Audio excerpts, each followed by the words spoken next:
That evening, 10 was overseeing a shipment of cargo, but an unusually large cargo ship had rolled into the docks. What was unloaded was most certainly not ordinary cargo.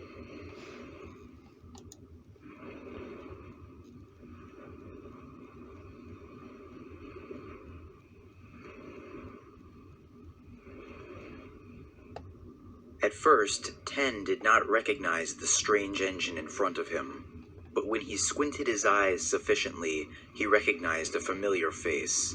"Hey, Pinchy, it's been ages since I've seen you." "Andy, didn't even recognize you at first." "Yep, it's me. Can't believe it's been 9 years since we've been here. Crazy, isn't it? Still looks the same." "Yes, sir, I've been cooped up in my shed on the mainland for 9 years now.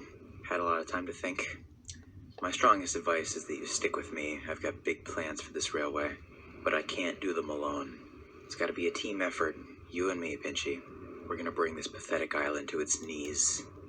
And the two engines sat up talking until the sunrise the next morning, discussing the shape of things to come.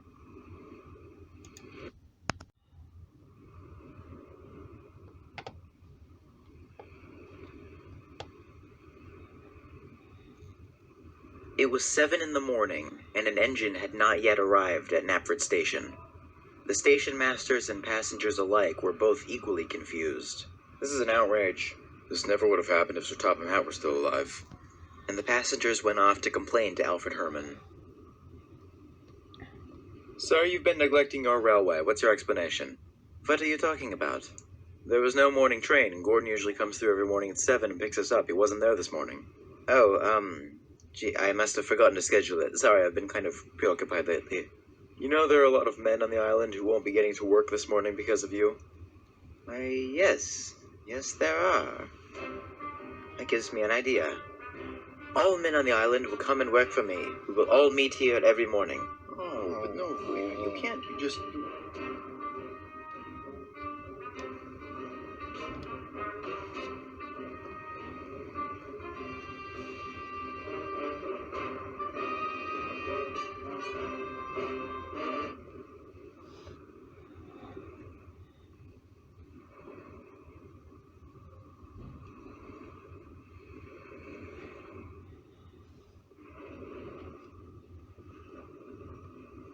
"Hello there, everyone. What do you want?" "Well, I just wanted to, calm any hard feelings that may have been raised recently, and we're having a football game in 2 hours. If any of you would like to join, you're welcome. Just to sort of, disperse any animosity that might have built up between us. You're all invited, and I hope to see you all there. Ta-ta."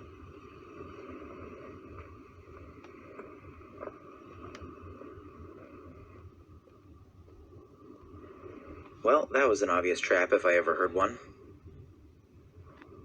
Well, I don't know. He seems genuine. Yeah, we might as well give him a shot. He can at least show up. And so the majority of the blockade committee went off to the game. Well, I'm glad at least a few of you had the sense to stay behind. Yeah, I've got a bad feeling about that Alfred Herman guy.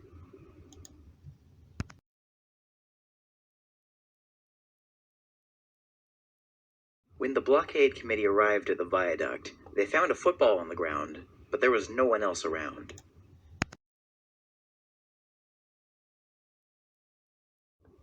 "Hello, everyone. Welcome to the game. The other workers will be here shortly to play against you, and then we'll kind of go from there." Ghost?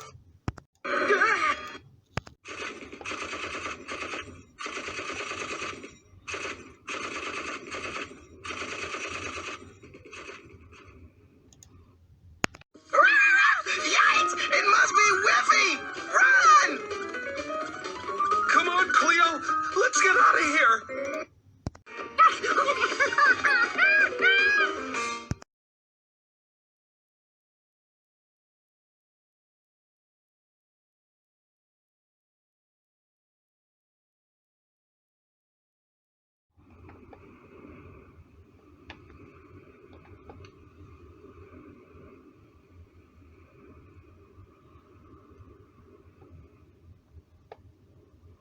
It had occurred to Phil Ardman that being employed by the blockade committee was extremely dangerous and perhaps not worth it. In order for him to survive on Sodor, he realized he may have to employ a morally bankrupt decision in the interest of self-preservation.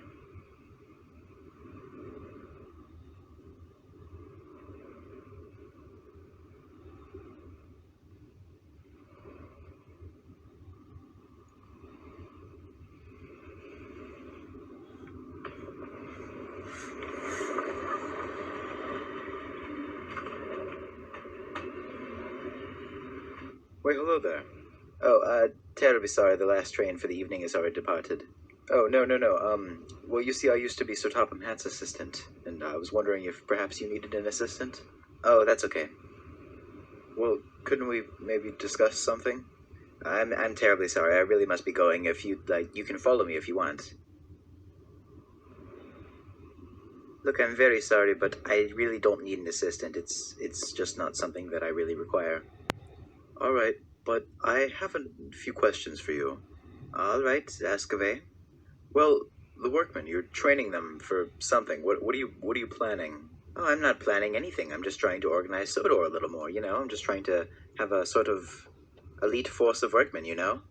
Sort of a dominant class on Sodor, you know, keep the riffraff out.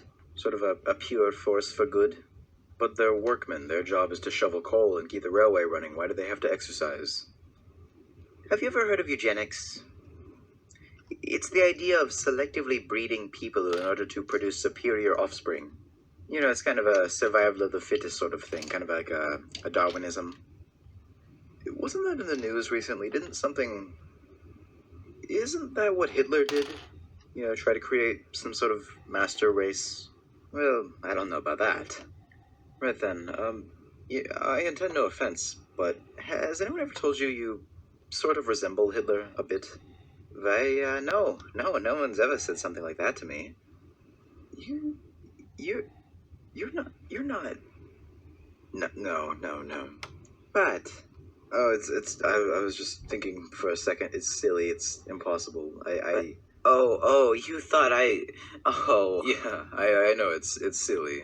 But silly, the idea that perhaps Hitler somehow escaped the bunker, perhaps even found a small boat, set himself adrift, drifted aimlessly in the ocean for a month, washed up on Sodor, made up a fake name for himself, gained political power, now has command over a small army. Does that sound crazy to you, Phil? Any of that sound crazy? No, you can't.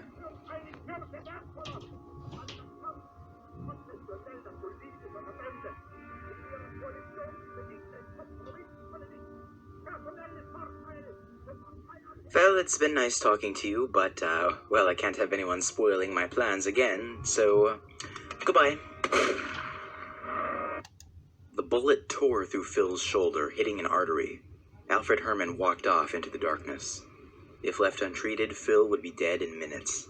Immediately, Phil's vision became blurry and his mouth became numb. All he could see was darkness and phosphenes. He could not cry out for help. He had no voice. All he could do was lie there and hope that death would come upon him quickly that night. The last thing he saw before he completely lost consciousness was a shadowy figure standing in the distance.